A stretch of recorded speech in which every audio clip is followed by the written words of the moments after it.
See, I'm out here in the Unity van doing this. Well, the Unity van, that's the best place to do it. You can't beat that.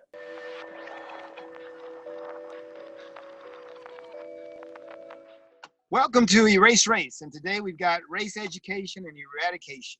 Once you know why, you'll realize why not. We got an opportunity today to really build on some basic knowledge of how we got to this race concept, and that's what we expect to do. Now, this will be a whole series, and we don't expect it to get all done in one short session, because this is for people like George and me. I mean, we understand this can take a lifetime of work just to get to an understanding of what's going on here. So of course, I've got the famous George Middleton with me, the author of Beliefs Limiting Authentic Cultural Knowledge, and he does it from a mental health perspective. So that's pretty intriguing. If you haven't gotten the book Black, if you haven't gotten his other works, go check out George Middleton. He's got a degree from Indiana University. He's got an MSM in management from Indiana Wesleyan University and an MS in human services from Capella.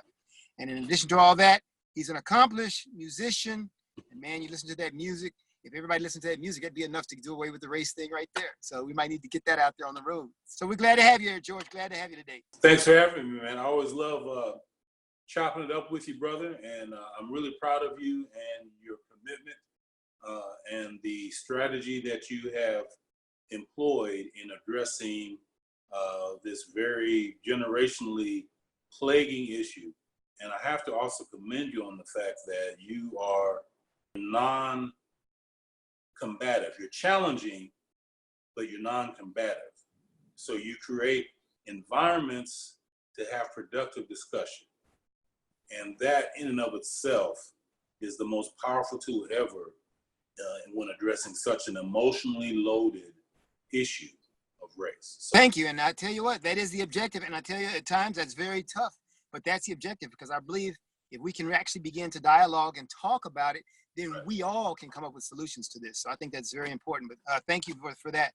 So let's go ahead and get started here and let's talk about this. You know, we live in a very racialized world, and to most Americans, it seems completely normal to talk about Black people and white people and when describing these people groups. So we actually have groups based on skin color. So George, give us, you studied in this, give us some background on how we got here. Why do we have race? What's it about? And why is it still existing in our society? So for the purposes of this discussion, it's important for people to know that there is a difference between race, ethnicity, and culture. They're not the same.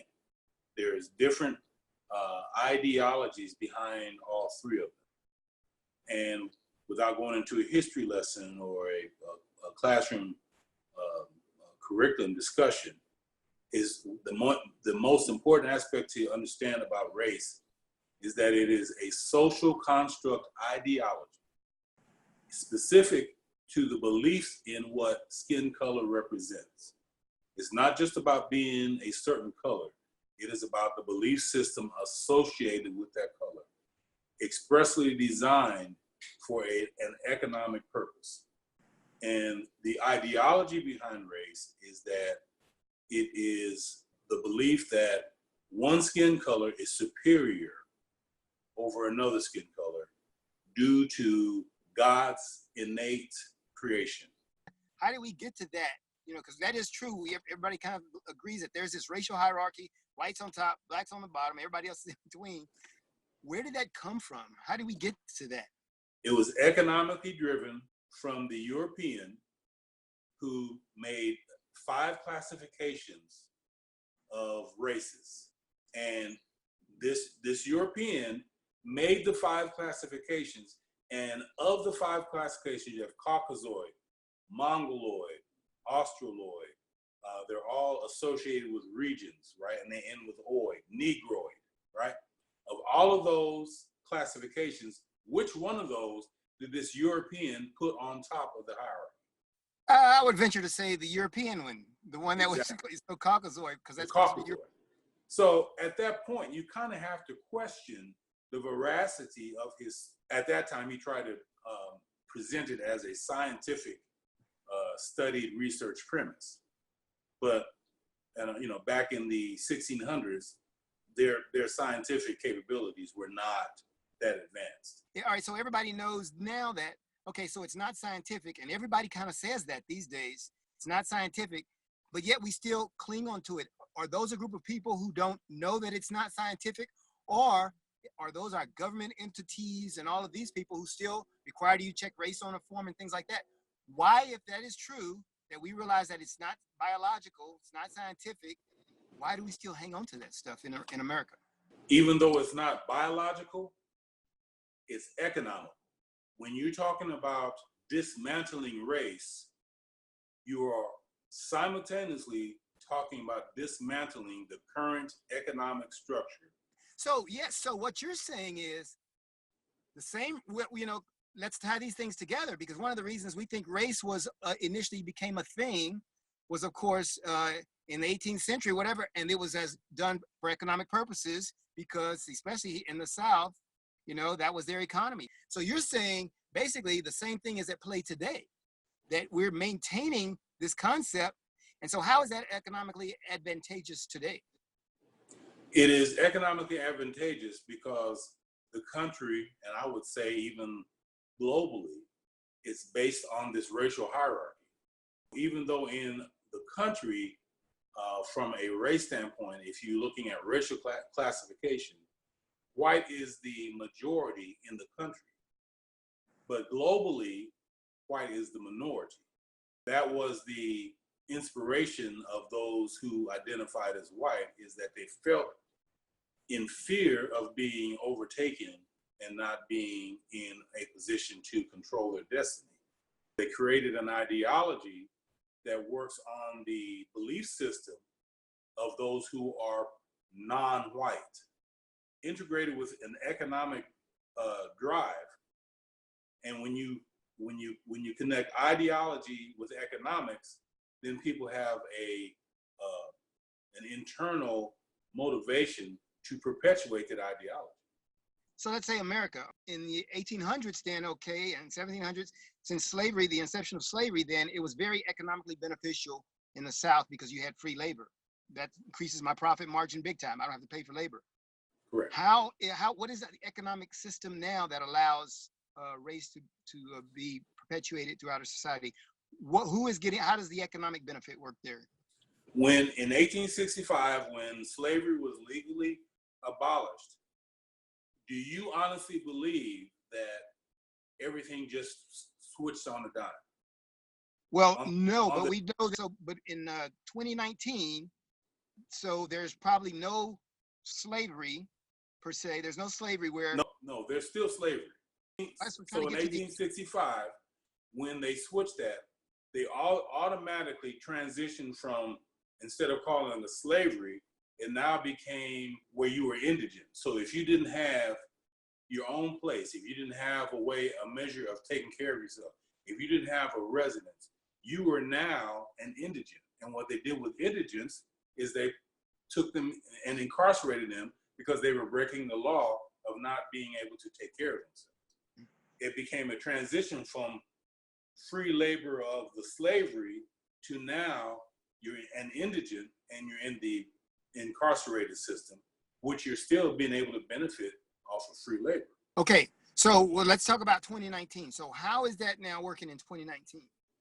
So the way it works, 2019, 3 organizations that you should really take some time to research and study. ALEC, A-L-E-C, CCA, and GEO, the GEO group. These are 3 organizations that lobby every year for private prison industry complexes.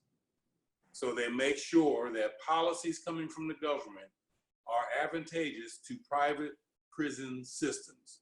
And those 3 lobbying groups provide the policies that allow at least 90% of corporate America to benefit from the system of free labor via incarceration. Okay, so you're saying, so our system of mass incarceration now is the economic benefit that we derive from having the race concept still. Is there any other? Because because what you're saying by virtue is if we had no one in prison, if we had no one in jail, then you're saying then we would be free to do away with the race concept with no problem. So is that true? I wouldn't make it a direct correlation to that. you're dealing with capitalism.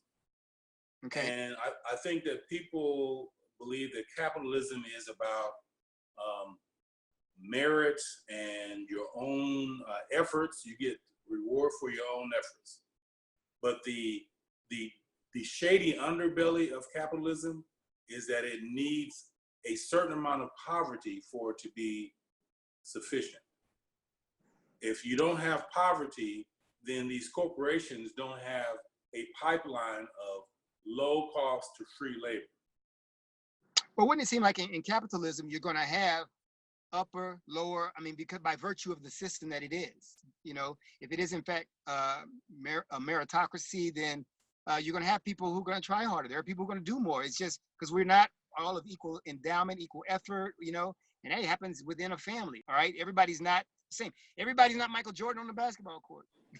Is there more to that with capitalism that affects race in a certain way than that principle? That you're going to have these, because that in fact creates an economic hierarchy. How does that differ? Because we want to do away with the racial hierarchy, but I'm not sure that doing away with the economic hierarchy should be a part of that. Well, see, capitalism gives you the facade that it's meritocracy, but there are a lot of socialistic practices. Yeah, we don't have a pure capitalist society, right? So that's a given. All right, well, let's go to this then, because when we talk about this, we're talking about how much of that would be affected if we in fact did just simply got rid of the race construct? Because perhaps the crony capitalism and the other aspects of this capitalism that don't make it pure and what we really need and make it fair, could that in fact be a product of the fact that we have the race concept in the first place? And so we do things with a different mindset than we would do if we eliminated that. And we're acting strictly off of a humanitarian basis or a humanity basis, in other words. You really have two dynamics going. The mindset of capitalism is going to always figure out a way of how it can make the most bang for its buck. Mm-hmm. Bottom line, all right, it's totally amoral.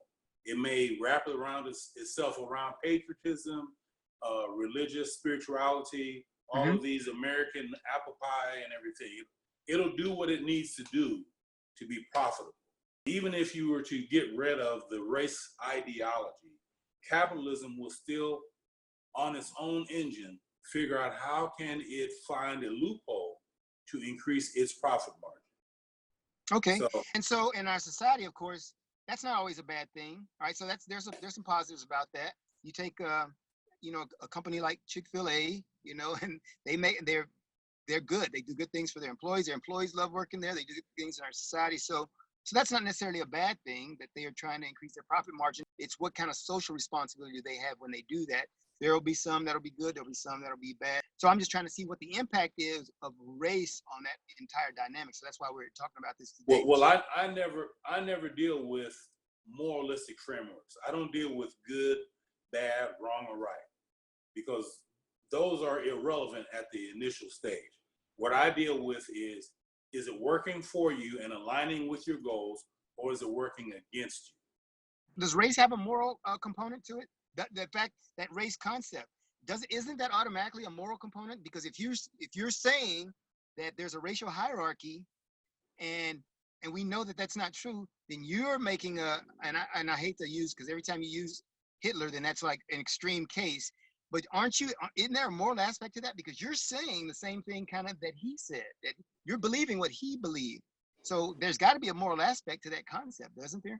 No, I'm not sure how you're hearing that, but no, I'm not saying anything close to Hitler's ideology. But by virtue of race, doesn't it automatically entail a racial hierarchy? The European ideology of race puts the hierarchy of one skin color over the other, and that does not necessarily link itself to Hitler. As a matter of fact, I think we discussed this offline. Hitler actually borrowed his ideology off of what America was doing with its right. race. And that was the race stuff. Isn't that the bad stuff? Isn't that what I would say was immoral stuff that says that you think you're the chosen and you give yourself the right to do this to those below you in the system? Isn't there a moral aspect to that? The moral aspect is going to be unique to the individual. So for instance, you and I may share the value of Christian principles, but then for us to take our values and impose them as the general standard in the country or in the world, I don't think is effective. Because you have people that are also atheists, people that are Muslims, people that are Buddhists. So the moral compass is going to be unique to each individual. But what's more universal is effectiveness. And I like to start with the template of effectiveness. And then after we look at it, whether it's working or not, then you can go back and grab your moral template, superimpose it over that effective template.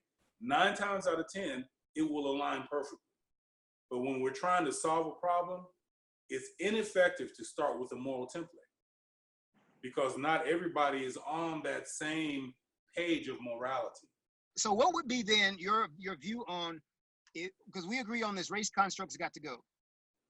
Your view is on why. Because mine would be, well, because morally, it's unfounded scientifically, but moral, there's that moral aspect too, that, we've had atrocities happen around the world forever, and it's always carried that same concept of race as the basis and foundation. Even when they thought they were arguing over something else, it was at the foundation of that, whether it's Rwanda, whether it was Serbia and the Croatia, you have all these bad things happening around, and their race is always seeming a part of that thing. Even the stuff that happens in Iraq between Sunnis and Shias, there's always this race concept thing happening.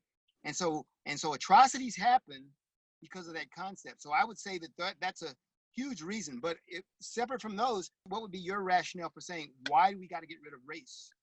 So when you use the moral template, I would just ask you this question, because clearly what you're saying is not new information, correct? In terms of how people tend to see these moral atrocities. How effective, in your opinion, has the recognition of moral atrocities been in reducing the behaviors that you see? Well, because nobody's attacked what I call the culprit, which is race. Nobody's attacked that. You're the first guy that I've ever who was as crazy as I was, who said, we've got to do away with this race concept. Everybody else says I'm crazy. So we haven't attacked the culprit. And that's why I think we haven't been effective. That alone, and which is, I think, your rationale for getting rid of anything is it effective? And so I would say, if on your side, we got rid of race because it's been ineffective for even for what they're using it for. Do you know anybody besides me and you who have gone out full bore and said, we got to get rid of this race construct? No, actually, I believe that you and I are the only two knuckleheads. Crazy people. The only two knuckleheads right now looking at it from this perspective. Why do you think that is? I mean, because everybody knows the stuff that we know. I'm not going to say everybody knows it, but surely people have looked into this. Why are they not saying what we're saying? Because it's an ideology. And you are particularly unique because you have been successful in an organization that requires conformity for its survival. Being a Marine, you don't have the option of weighing your moral imperatives. Your individual moral imperatives are secondary to those of the Marine Corps.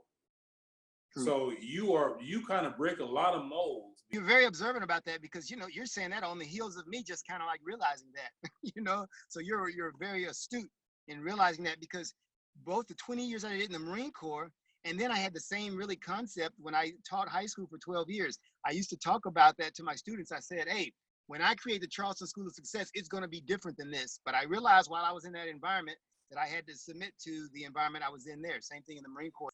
I've always had this vision of a better world that I wanted to create, than the one that I was in, that one that I was subject to. Let's get to this. Do you think that the fact that we're out and we're doing the things that we're doing now, you're writing books and I'm on the road going talking to these people, how likely do you think Americans, as you know it, will take to this thing that we're saying? Have some of the things that have happened in our culture lately, are they making them more open to it, do you think? Or do you think that we'll still get pushback because it's crazy? You two guys are crazy. It's strategy, and that's why I think the strategy you're using is going to be effective. Because everybody else that's addressing this race construct is coming from a challenging an emotionally combative standpoint. The majority of people that are out here trying to address racial issues are using an ineffective strategy. They may be morally empowered and aligned with their principles, but they're totally ineffective. You have to connect. You have to take people where they are. You have to respect where they are. So in the race construct, you have this moral framework of the oppressor versus the oppressed. And typically, the oppressor is associated with those who identify as white, and the oppressed are associated with those who are identified and perceived as black. So now you have the bad guy, good guy theme. Somebody has to win, somebody has to lose. So you're going with this moral framework to address really a situation that is not about morality, because both sides are victims. Mm-hmm. And it requires those two to internalize these roles for the race construct to work. I hate to interrupt you, but you use some really good words there, good terminology. That connect word you use, man. And so everything that we do, and in the discussions that we have, which is why we come across the way that we do, because we ask the question, when we make a statement, does that further our dialogue and our discourse, or does it shut it down? Because, you know, in our society, most people will turn and walk away if you start talking about race or racial issues, because they just don't want to emotionally get involved. Right. And so if we can take it out of that emotional realm into the realm where you're talking about, like you said, effectiveness and some purpose, then I think we'll you know, we're making some hay. Then we're doing a lot better. And that's where the rubber meets the road. There's a quote I like to use from a guy named R. Buckminster Fuller. He's known for saying, in order to make change, you don't make change by fighting the existing reality or the existing system. What you do to make change is you create an equal or better system. Mm-hmm. So all the energy that you're using in fighting against something, all you're doing is empowering that. You're giving it more credibility, you're giving it energy, you're giving it a sense of purpose. The more effective strategy is to say, okay, they got that race thing going on over there. I see them over there. I'm not going to protest the march and all that. My primary driver is to show them a system that I think is not only equal to that, but can even outcompete that. What you're saying is we got to do more than complain. We got to have solutions. That's a very good point. Very good stuff. Do you think that all these, the rash of mass shootings and things that are happening and that have been happening, I mean, is that a race issue? Everything's a race issue. America's a race issue, you know? Everything's a race issue. So do you think so do you think when we come and with the objective that we have to do away with this construct, does that automatically take that thing down a whole lot? I mean, what percentage, if you had to give a number, and I know it's not absolute science, but if you had to give a number, what percentage of this craziness that we get in these shootings, regardless of how many happen in a year, what percentage do you think of that stuff would go away if we simply just started addressing this race construct and how we have to get rid of it? I would not look at it from a quantitative aspect. I would look at it from a qualitative aspect. And here's why. Mm-hmm. A gun is a gun. A shooting is a shooting, and a killing is a killing. When they try to make it black deaths versus white deaths, that's where you start losing ground and you're conflating an issue to the point of lack of solutions, lack of progress, lack of any type of outcomes in your favor. Because you've taken an issue that's a social ill and now divided it, and now it's diluted, and now it becomes part of the social conflict rather than a united social redress to how do we correct it. You know, so to have a Black Lives Matter because of the police treatment, to have the perceptual difference of the school shootings versus the shootings in Chicago. There's really nothing different other than skin color. But what happens is when the news reports a rural or El Paso shooting or school shooting, that is under the context of a rural white nationalist concept or context. But then you'll have the Chicago black on black, right, deaths, and that's addressed from a whole nother political perspective. So now we're getting into the moral framework again. We're talking about morality. Well, if they would have better morals, if they would do this, well, they just have some mental problems, and if we need to provide, but it's still guns and death. So we've taken a simple situation and made it much more complex through the racial filter, and that most of this happens on a subconscious level.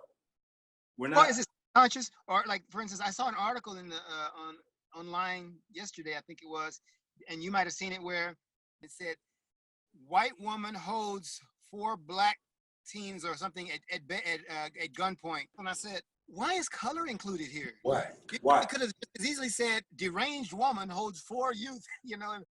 The media made a choice to make it a racially angled story versus a mental health angled story. Why it had to be a white woman, why it had to be black youth, that kind of stuff sells, it titillates, it gets attention. It's a formula for capitalistic profit. And race is about economics. Anyone, and as I go forward on my campaign here, anyone who is, I would just say, kind of adversarial or against what we're doing with this race thing, then they're probably saying, I stand to lose. And so I stand to lose economically. And we will ask media, and we've got some initiatives where we're addressing media and saying, really, can you take out this color thing? We're going to government and saying, do you really need color on these forms, whatever? And so would your idea be that the only reason they would want to retain that is because of the economic reason? Because really, what else do they have? The majority of people are subconsciously impacted, and they are just going about business as usual. They're everyday people, and they are perpetuating policies on a subconscious basis that have outcomes based on racial statistics. And much of it is very subconscious. And the reason why it's subconscious, and this is what the first stage of the work that I do, that I start out with in my books, the majority of it is subconscious because it's our identity. And when you take on an identity of color, you have internalized the racial beliefs that are associated with that color. How successful will we be? So I'm 57, and I'm going to go into a community, and I'm going to find a young 28-year-old black man, and I'm going to tell him, you're not black. Am I going to be successful? You're not going to do that. But that's the message I'm trying to get across. And I'm not going to say it that way. You're right. I understand that. But that's a big one. Because like you said, they've gotten this since birth. I've had this, and now I'm 28 years old. I got 28 years of a belief. And what was that quote that we had? We were talking about that quote. It's easier to fool somebody than to convince them that they've been fooled. The most effective tool that we can employ is questioning. Any point that you want to make, if you can form that point in a question, you're going to get a lot more mileage out of it. I was just sitting down today. I've got a discussion that I was in with some friends, and it got so heated. I said, let's stop. We're going to do this later in a video phone call because we're going to, and I was drawing up questions because I already have the questions. And everybody's going to have these questions, and you only get to answer yes, no, so that we can get into this defensive posture and all that stuff, you know. So that's what happened, because a question is the most respectful way that you can approach a person of a different point of view. Here's when I can tell that I've asked an effective question: when the person is taking extra time to avoid saying the answer. Right. Mm-hmm. You don't have to tell me the answer. That's okay. They're actually thinking about what you said. Mm-hmm. Points, mark me up for a couple of points, because that's all I want you to do is think about it. And I can tell by your processing, by your eye movement, if you're thinking about it. Really good stuff. That's George Middleton, y'all. That's George Middleton. Hey, last question. That we'll dialogue. And I don't know how long this is going to last, but let's address this one. We've got a campaign season coming up. One of the things that they uncovered some memos that the DNC said they were going to make race a really big part of this campaign, because that's what they want to use to take down Trump. They want to make race a big deal. Do you think in the next couple of years, because we got campaign season coming up, and they're supposedly going to play race. Democrats have supposedly said we're going to play race because we realize they said Trump's a racist and they want to play race to get him out of office. So do you think with these two visions that we have, because we have a totally different, we're trying to take race out, they're trying to make race big.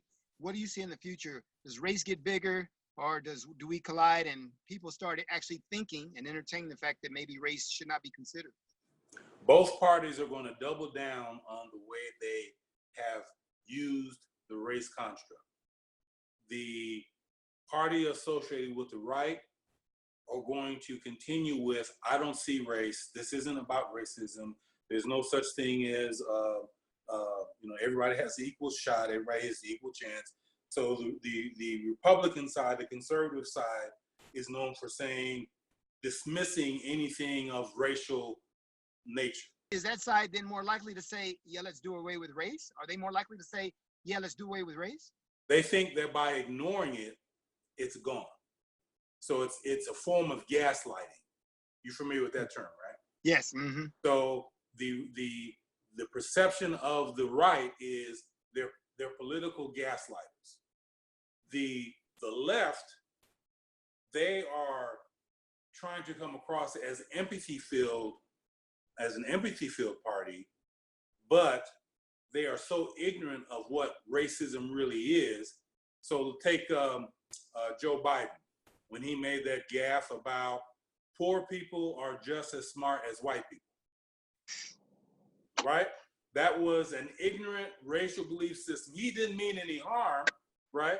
It's a belief system, and he's trying to use the way he sees race politically to get the votes. So they're both using ineffective strategies within the race construct.